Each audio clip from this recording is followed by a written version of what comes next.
You know, people tend to tell me the weirdest, dumbest, stupidest things when it comes to not wanting affordable housing in their area. You want to manifest an affordable home? Pull yourself up by the bootstraps. So today I decided we were going to have a little bit of fun, where I'm adding a little bit of humor to some of the dumbest things that people have told me why they don't want affordable housing. And the reason I'm doing it is today is the election day and everybody seems to be a little stressed out. And it happens to be my birthday. So I wanted to do a video just for fun. And you will find some of these things just as stupid as I do on why people don't want affordable homes in their area. Crazy. It seems insane to me. I've been thinking about affordable housing on a very spiritual level. And though I have no absolute scientific study about this, I am convinced that affordable housing brings in crime. And I don't really think that will go well with my chakras. I read a lot of articles when it comes to affordable housing and these meetings that people have in their local areas and why they vote against it. And probably the number one thing that most everybody complains about is that they're afraid that it's going to increase crime. And I understand your genuine fear of that. I have kids myself, and I wasn't sure about it before I started getting into affordable housing, how that would affect the crime rate myself. But I've learned over the years that actually reduces crime. And I know where the perspective comes from. If you're an 80s baby like me, you know that we watched the news and they would show all these project areas around New York City and other major metropolitans.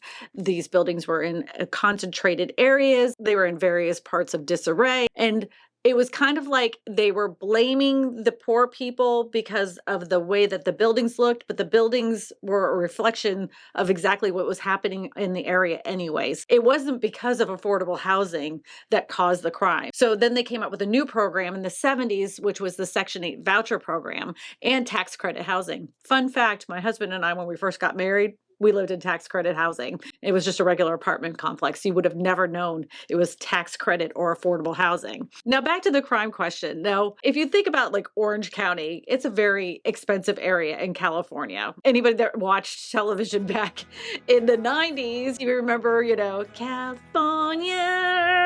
It's a very affluent area, and they were very opposed to having any affordable housing options. And they did a giant study when it comes to this and how they were going to solve the problem.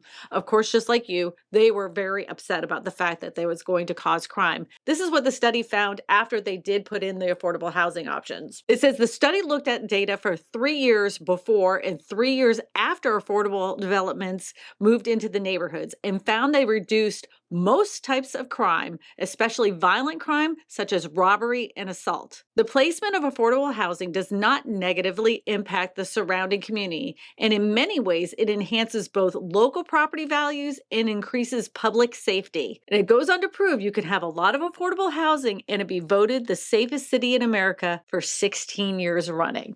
So to me, when I start looking at some of these areas that vote against it, I'm looking at you, Montana. In other areas around Colorado that, again, they vote against it. They always use the excuse why they can't have it is because of crime. And some of these areas, as much as many people poo-poo on California, at least they're trying to make a dent in an effort into solving the affordability crisis.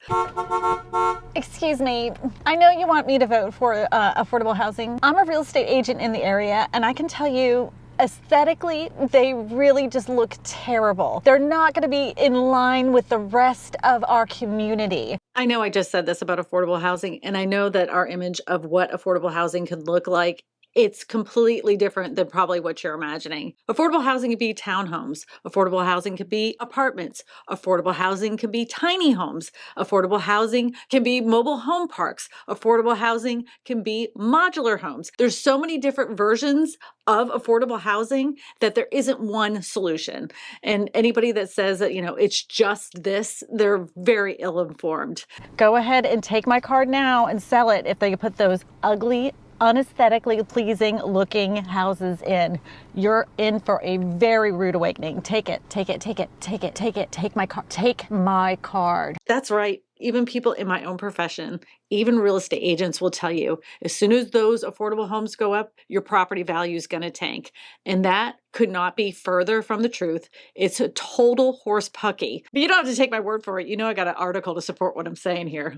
Let's take a look-see. This comes from homesite.org. Affordable housing can act as a stabilizing force in neighborhoods, reducing vacancy rates and fostering community and development. When people have access to affordable housing, they're more likely to stay in the community and put down roots and engage in local activities. An example seen in places like Redwood, California, where inclusionary zoning and policies have resulted in high-quality developments that did not negatively impact property values. Instead, these developments enhance the appeal of the community, providing necessary housing for essential workers, improving the overall neighborhood aesthetics and functionality. And this article has other case studies as well. If you want to take a look at it, I'll put it in the description of this video so you can take a look for yourself.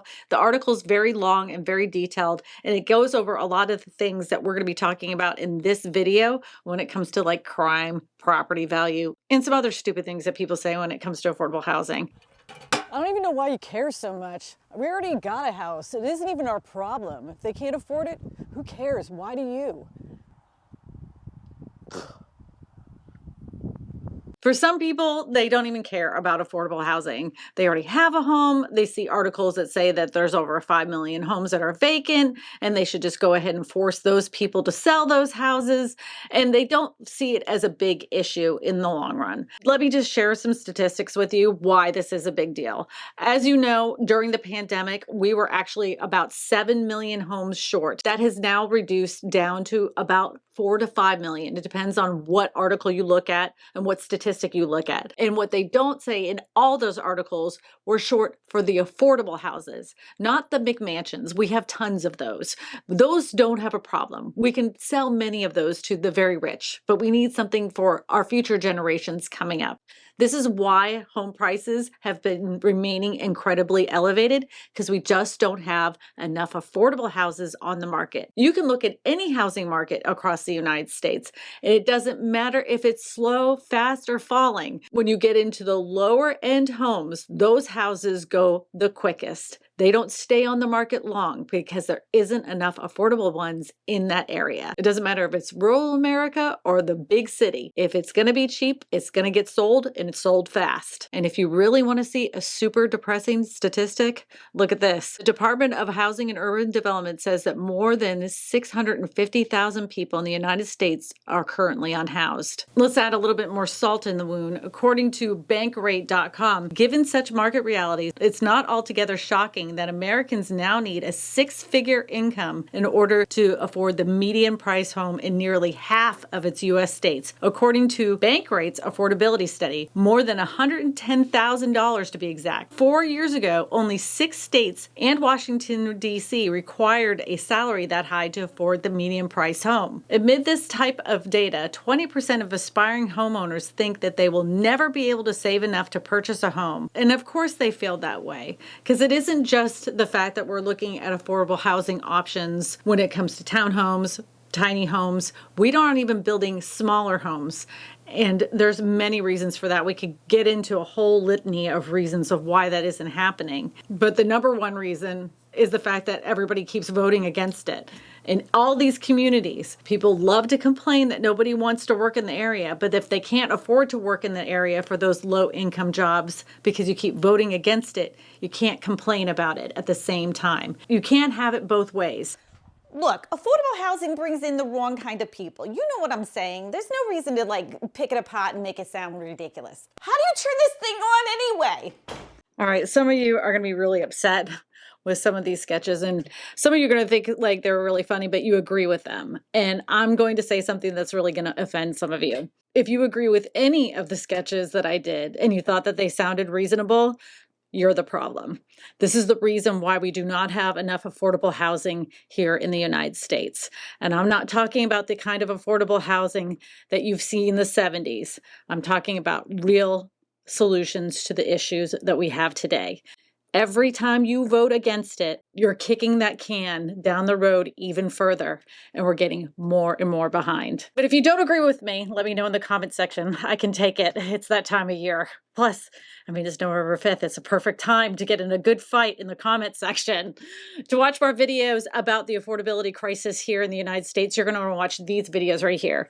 My name is Kristina Smallhorn, your real estate whisperer, and I tell you all this because good real estate information matters. Even though my hair right now is a hot mess.